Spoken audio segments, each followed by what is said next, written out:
मेहमान घर पे आने पर नाराज नहीं खुश हुआ करे। और मेहमान मेहमान हमारे घर पर आए, हमारे मामू आ गए, हमारे बड़े भाई के ससुर साहब। फिर उनके साथ मैं खाना खाने के लिए बैठ गया। मेहमान के साथ खाना खाना इब्राहिम अलैहिस्सलाम की सुन्नत है। अल्हम्दुलिल्लाह मैंने उस सुन्नत को भी फॉलो किया।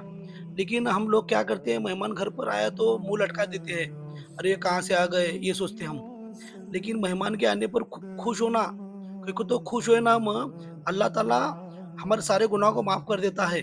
और हम सोचते हैं कि मेहमान आने पर हमारे घर में अब खाना कम हो जाएगा। लेकिन हुज़ूर पाक सल्लल्लाहु अलैहि वसल्लम फरमाते हैं कि 40 दिन पहले ही मेहमान आने के पहला अल्लाह ताला हमारे घरों में रोज़ी उनकी भेज देता है। हज़रत अली तो मेहमान घर पे नहीं आने पर मस्जिद में बैठकर रोया करते थे।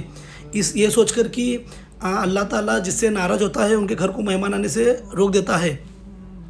मेहमान के एक लुक़मा खाने पर अल्लाह हमारे सौ गुनाहों को मिटा देता है। जानवरों को खिलाना भी सदका है। मैंने इसलिए हमारे जो घर में बिल्ली पाला है उसको खिलाया, क्योंकि अबू हुरैरा को बिल्ली पालना बहुत पसंद था।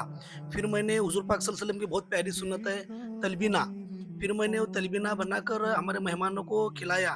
फिर उसके बाद में मेहमानों को दरवाजे तक छोड़ने जाना भी हुज़ूर पाक सल्लल्लाहु अलैहि वसल्लम की बहुत प्यारी सुन्नत है। फिर उस सुन्नत पर भी मैंने अमल किया।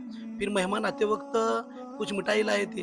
फिर उसको मैंने बिस्मिल्लाह बोलकर बैठकर खाया और अल्लाह का बहुत-बहुत शुक्र अदा किया, या अल्लाह तूने मुझे तेरी इस नेमत से नवाजा, बोलकर अल्लाह का शुक्र अदा किया।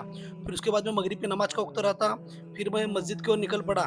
फिर मस्जिद में जाने के बाद वजू वगैरह किया। वजू करने के बाद नमाज के लिए आया मैं।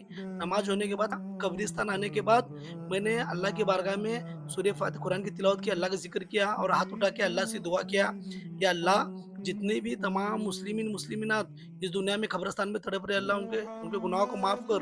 तो हज़ारों माओ ज़्यादा मोहब्बत करने वाला जो हुज़ूर पाक सल्लल्लाहु अलैहि वसल्लम का वास्ता है अल्लाह। इस तरह अंदाज़ में मैंने दुआ की और मैं इशा की नमाज़ को आकर घर को निकल गया।